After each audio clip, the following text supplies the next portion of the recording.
Tô bem. Bom, gente, boa tarde.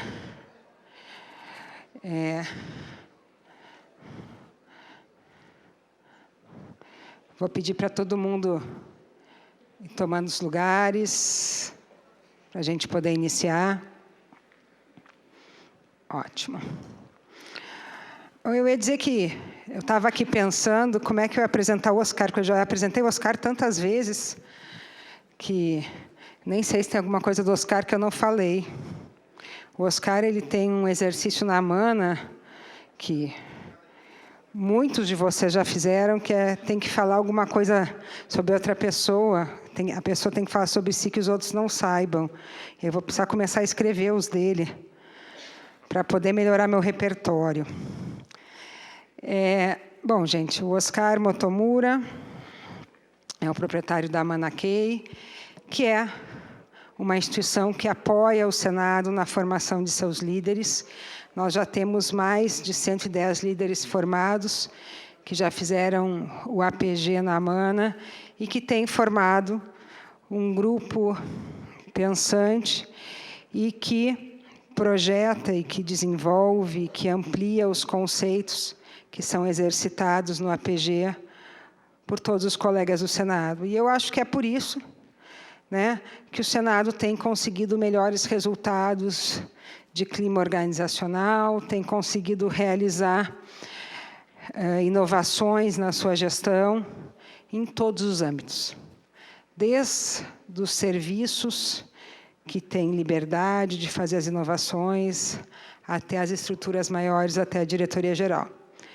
Eu já falei 1000 vezes, vou repetir, porque acho que aquilo que vale a pena deve ser repetido, que todo esse caminho de modificação que nós temos trilhado começou exatamente no APG. Quando eu, o Bandeira e o Humberto, fomos fazer o APG lá e voltamos dispostos, empoderados e crentes que podíamos fazer um Senado diferente, que podíamos fazer um Senado do qual nós três tivéssemos mais orgulho. E para mim é uma alegria muito grande saber que a gente conseguiu e que daquele pequeno grupo de 3, hoje a gente tem um grupo enorme de colegas que pode sentir muito mais orgulho do Senado. E na pesquisa de clima organizacional, isso é um dos aspectos que mais se destaca, o orgulho que nós sentimos da organização que nós trabalhamos. E isso é muito, não só lisonjeiro, como é muito representativo daquilo que nós temos também que dar para a organização. Que é o nosso engajamento, é a nossa dedicação e, principalmente, nosso compromisso de que a nossa organização, que é o Senado Federal, faça e contribua com a sociedade brasileira, não só no seu papel institucional, no seu papel constitucional, mas no seu papel de formação de uma sociedade sempre melhor. Então, toda vez que eu convido o Oscar para vir para cá, as minhas palavras sempre são de gratidão, porque foi lá, naqueles dias, quer dizer, foi aqui, porque foi em Brasília, que nós, juntos ali, tivemos o estímulo para começar esse trabalho, que hoje é um trabalho de todos, não só daqueles que fizeram a APG, mas de todos nós. E hoje a gente ainda tem a felicidade de ter o senador Givago Tenório conosco hoje. Quero agradecer a sua participação, porque esse é um movimento, senador, que não é um movimento dos servidores, é um movimento do Senado. E eu sei, e nós temos trabalhado também para que os gabinetes também se engajem, para que nós possamos, e nós, creio, estamos conseguindo, fazer com que essa espiral cada vez cresça mais, essa espiral de boas ideias, essa espiral de boas ações, essa espiral de dedicação para os servidores do Senado, para os senadores e para a sociedade. Dito isso, eu acho que eu já falei demais, porque a gente veio aqui hoje foi para ouvir o Oscar. Oscar, obrigada.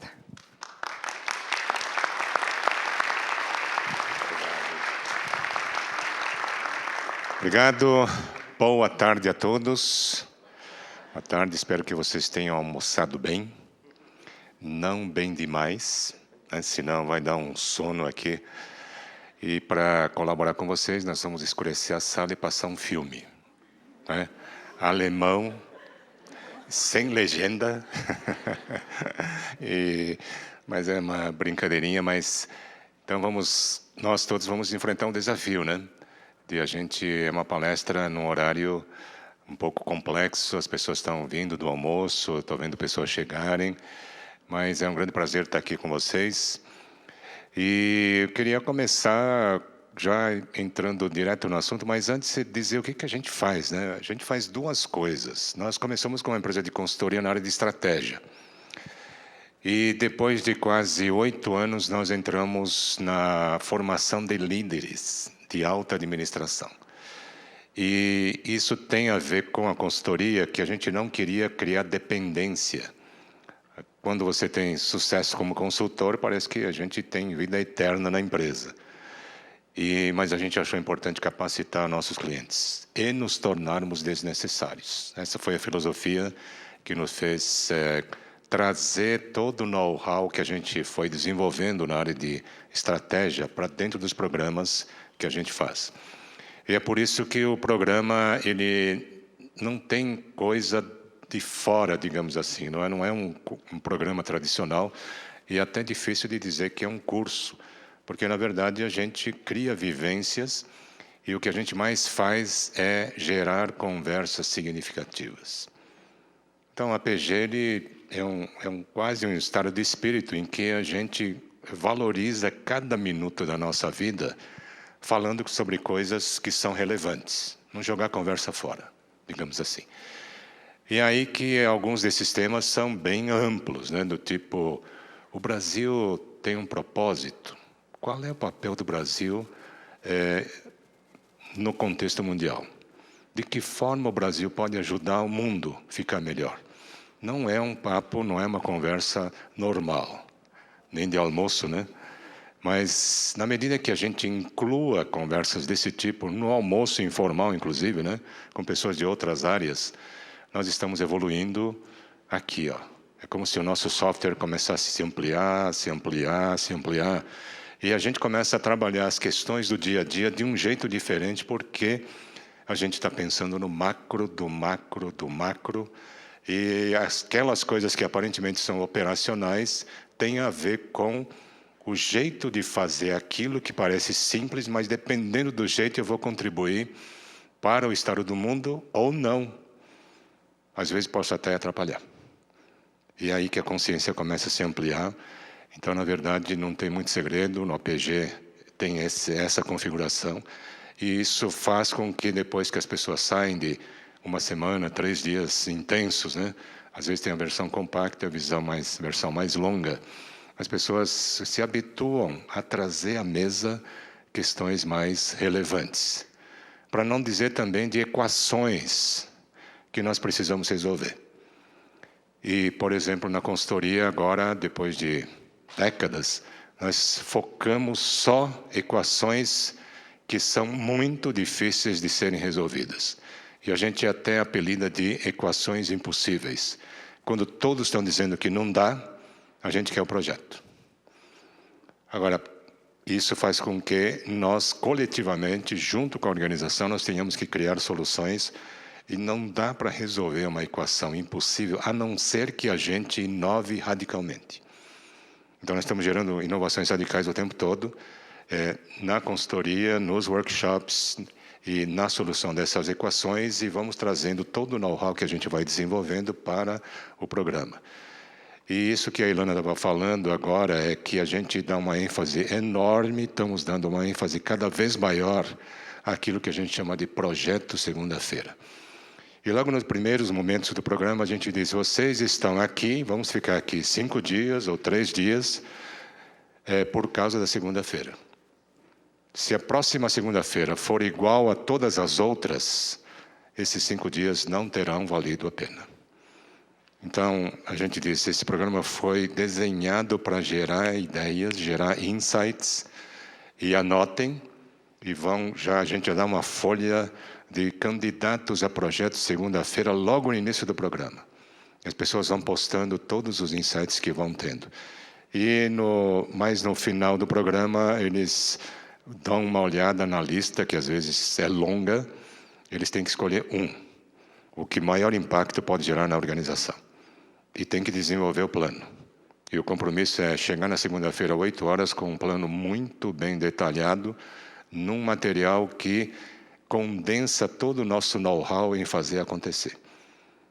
E o pessoal preenche e tal, e o compromisso que a gente faz é de que não só o plano tem que ser detalhado, mas tem que botar no ar. Então, esse é o compromisso. E é isso que tem trazido experiências muito interessantes, que as pessoas vêm e falam, olha, naquele programa nós bolamos o projeto segunda-feira e estamos implantando a todo vapor, tarará, tarará. Dá uma satisfação bastante grande, né? Então, pessoal, hoje o tema que foi escolhido, né, é um tema interessante, que é o conceito de agorismo, que é um termo que não se usa muito por aí, né? É muito novo e foi cunhado pelo diretor-geral do Media Lab do MIT. E nós sempre acompanhamos a vida do Media Lab, porque de lá surgiram muitas coisas interessantes na área de comunicação. E agora eles estão entrando em tudo, né? Biotecnologia, etc. E eu lembro que há uns 20 anos atrás nós trouxemos de lá um discão, que foi o precursor do DVD. Só que ele tinha o tamanho de um disco grande e a quantidade de dados que tinha lá é um negócio impressionante, impressionante. E tanto é que a Universidade de São Paulo vinha pedir emprestado o disco, tal disco, né? Para mostrar nas aulas, etc, etc. E foi assim que a gente sempre acompanhou. E, recentemente, o diretor-geral do MIT agora é um japonês.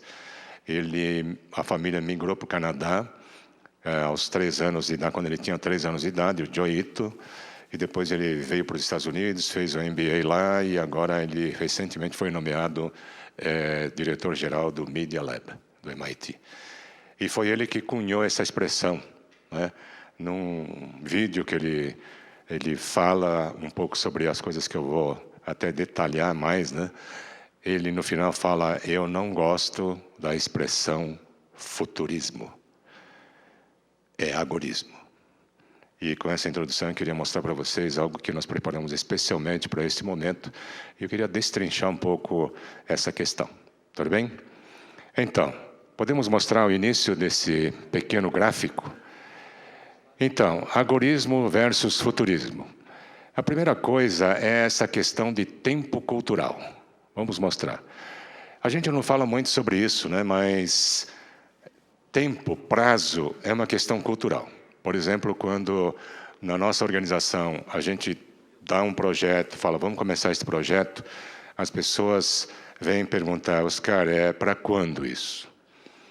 E aí que, rapidamente, é como se a gente olhasse nos olhos da pessoa, especialmente se a pessoa vem de outra organização, a gente vê nos olhos que a pessoa está pensando em meses. Ou, no máximo, semanas para terminar o projeto. E aí, quase como uma brincadeirinha, mas que tem uma mensagem, quando a pessoa pergunta, eu olho meu relógio. Qual é a mensagem que eu estou passando? Aqui não é nada em meses, aqui não é nada em semanas, sequer dias. Nós estamos falando de relógio, horas, e dependendo do momento que nós estivermos, por exemplo, num grande evento, quando eu digo, vamos mudar esse negócio aqui, as pessoas sabem que é agora, até o intervalo que a gente vai ter. E isso fica cultural. As pessoas fazem, assim, nem conversa muito, já está começando a fazer. Então, tempo cultural.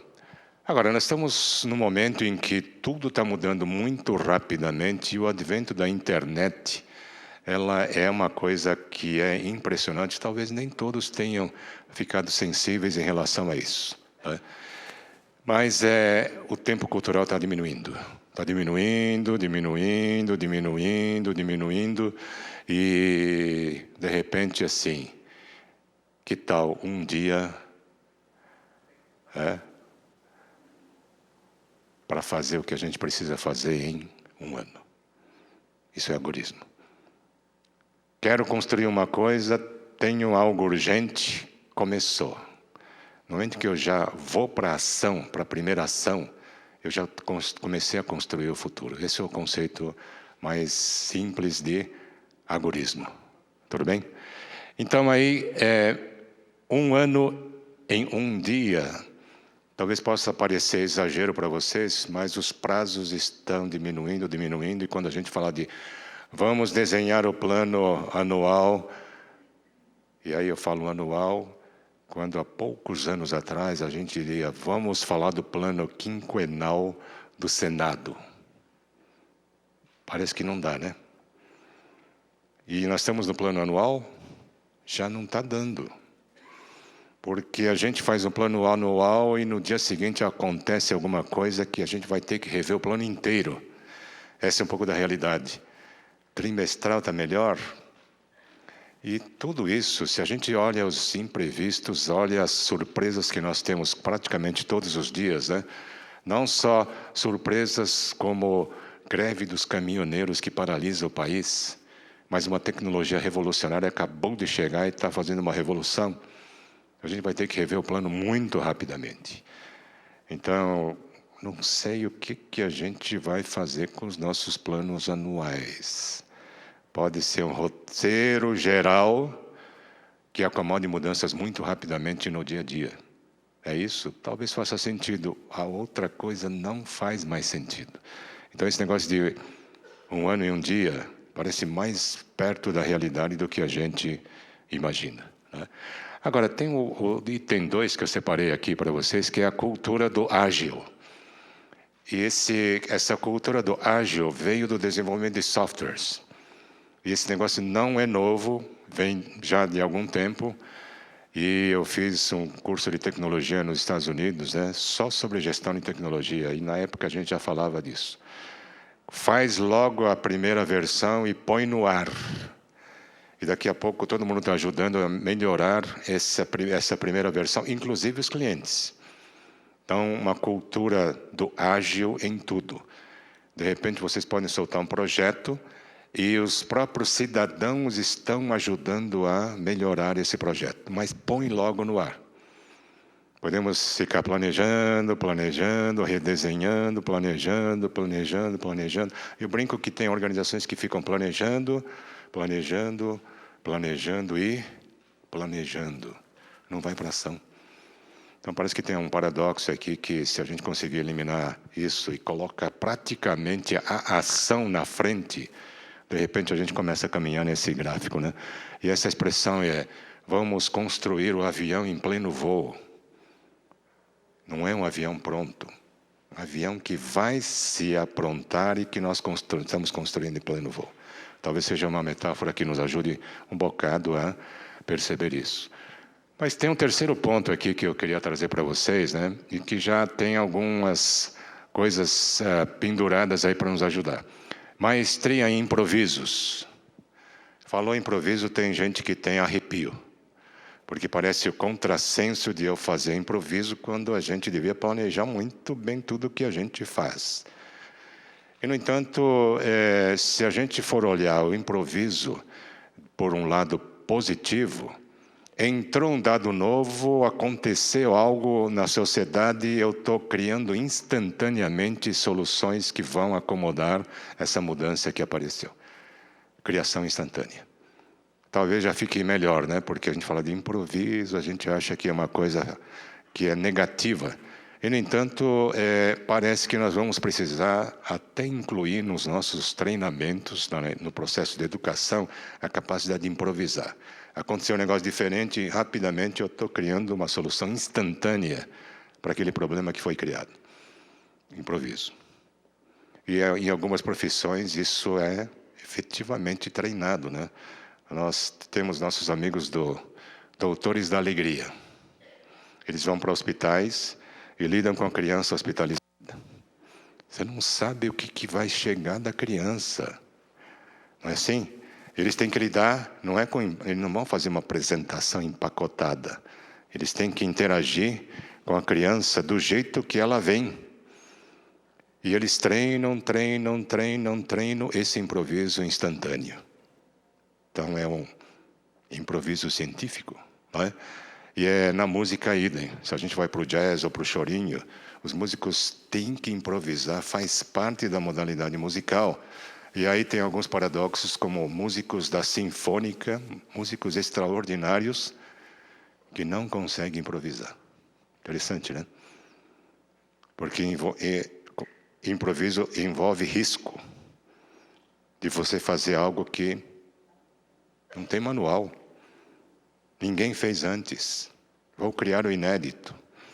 E, de repente, se a gente faz essa comparação com a música, uma coisa é tocar direitinho conforme está na partitura, outra coisa é você compor instantaneamente o improviso. Nesse sentido, é outro departamento, é composição. Composição. Não é tocar muito bem. E nós vamos precisar ficar muito bons. E se eu pudesse falar sobre programas de desenvolvimento de pessoas aqui para o Senado, em todos os níveis, acho que a gente vai ter que incluir essa capacidade de improvisar e vir com soluções rápidas, instantâneas quase, para os fatos que vão surgir a cada dia. Agorismo. E aqui, a mestria em improviso não é de qualquer jeito, não. Existe uma bússola. Eu sei para onde eu quero ir. Mas não tem o caminho todo definido, empacotadinho em procedimentos, etc, etc. Essa é a grande diferença. E aí que, mais uma vez, quando a gente começa a falar de cultura do ágil, mestria em improviso, a gente pergunta de quem? Todo mundo. Alta participação de todos na organização nesse processo novo de agir. Não é o líder que improvisa e manda fazer, porque eu estou na velha escola se for isso. Agora, todo mundo treinado para honrar esse movimento rápido que se faz no dia a dia. E aqui são algo que as organizações em geral querem, engajamento. O engajamento é depois da participação. Não tem participação, não tem engajamento. E talvez só de quebra, um parênteses, o Brasil está precisando de mais participação. Muita participação. De quem? Dos cidadãos. Está faltando. Está faltando. Simplesmente votar e fazer protesto em praça pública não é cidadania. Cidadania é você se preocupar com o país, ver em que áreas que você é competente. Eu posso ser um especialista em tecnologia. Eu estou me perguntando como é que eu, usando a competência que eu tenho em tecnologia, posso ajudar o país. Isso é cidadania. Cada um do seu jeito, cada um com suas competências. E estamos precisando de muita participação. Muita participação, digamos aqui, de todo mundo do Senado, leva a engajamento. Não tem participação, a participação é pequena, não vai vir engajamento de ação do líder, não. Não é assim. Então, talvez uma das coisas importantes aqui no agorismo é alta participação. E quem é que está com essa postura do agorismo? Todo mundo. Todo mundo. E, de repente, no coletivo, estamos com um desempenho extraordinário, né? A outra coisa que eu selecionei aqui é algo que nos guia. Quando a gente fala de bússola, tem várias formas de definir bússola. Eu sei a direção maior do que queremos construir como país. Esse negócio de o que funciona e não que funciona é para a gente sair da armadilha do eu acho certo isso e esse negócio está errado. Muito subjetivo. Agora, o que não é subjetivo? Esse negócio está funcionando? Não está? Caramba, então para que a gente está fazendo se não está funcionando? Não é? Então é outra orientação aqui. Essa lei é boa ou não? Quero saber se essa lei está trazendo os benefícios que ela promete, inerente à lei. Esse benefício não está acontecendo, então não está funcionando. Eventualmente vão ter que mudar a lei, eventualmente. Pode ser um problema de execução. Mas eu tenho que fazer funcionar, porque senão é um enorme desperdício que nós temos, né? Então, a régua é o que funciona ou não funciona. De repente é impressionante como tudo muda na nossa visão quando a gente começa a usar essa régua para dizer se é bom, se é certo ou errado, etc, etc. Pequeno detalhe, né? E que no agorismo é fundamental. A próxima, vocês todos já ouviram falar do fazer o caminho ao caminhar. Agorismo. Ágil. Eu não sei exatamente qual é o caminho. Nós vamos construir enquanto a gente caminha na direção. A direção que tem que estar clara. Por isso que a bússola é fundamental. E o rompimento com o mecânico. Esse talvez seja uma das coisas mais importantes e que é difícil pra caramba a gente implementar. Porque nós todos crescemos em hierarquias, todos nós, né, desde hierarquia na família, hierarquia na igreja, hierarquia na escola e tal. E os referenciais são de máquina. E o relógio, bendito relógio que levou a uma postura cartesiana em tudo, inclusive na medicina, né? Em todas as áreas. E aqui é aquela referência que vocês já ouviram, né? Minha organização funciona como um relógio. Vocês já ouviram essa expressão, não? E nem sempre eles falam se o relógio está funcionando bem, se marca a hora, está atrasando, adiantando, né? Mas é uma máquina. E a mudança radical que aconteceu já há algumas décadas, mas ainda não conseguimos implantar totalmente, é que a nossa organização não é uma máquina, é um organismo vivo. É uma mudança radical. Radical quando a gente muda essa concepção de máquina para um organismo vivo. E aí a gente começa a valorizar muito mais as pessoas, a organização começa a ficar muito mais humanizada, e a gente para de tratar as pessoas como se fossem peças de uma máquina. Tira daqui, põe ali e tudo mais, né? E é uma mudança grande. E aqui uma coisa que a gente trouxe aqui também, ligado a essa ideia do rompimento com o mecânico. Vamos lá, no próximo. É o transcendendo o superado. Então, uma das coisas fundamentais hoje é a gente estar muito consciente das coisas que a gente faz e que já está superado, está obsoleto. Então, a gente precisa quase que ter cargos especializados que ficam monitorando o que acontece e está dizendo, esse negócio aqui está superado, está obsoleto, entrou no lugar isto. E é impressionante a quantidade de coisas que a gente já deveria ter parado de fazer e continua a fazer nas organizações, absorvendo recursos financeiros e humanos. Agora, se a gente fizer eu até penso assim, uma limpeza anual, também não está batendo não, né? Praticamente nós vamos ter que fazer essa limpeza o tempo inteiro. Novas tecnologias a gente vai introduzir, essa tecnologia vai deixar superado o quê? E já estou começando a trazer a tecnologia nova e já estou tirando o superado no dia a dia. Limpeza anual já não aguenta, assim como o plano anual também. Sutileza de novo, né? Mas o outro ponto 6 que eu queria mencionar para vocês é a visão de ecossistema, que nós estamos enfatizando cada vez mais. O Senado não é um sistema isolado. Ele está integrado a outros órgãos do governo e outras instituições que fazem a democracia neste país. Não está isolado. Assim como uma empresa não está isolada, né? A gente fala de ecossistema de uma empresa que faz aviões, Embraer. Há milhares de fornecedores, parceiros, etc, etc, etc, que constituem um ecossistema. E o que tem que funcionar muito bem como um organismo absolutamente saudável é o ecossistema inteiro. Eu posso até funcionar bem aqui no Senado e se todas as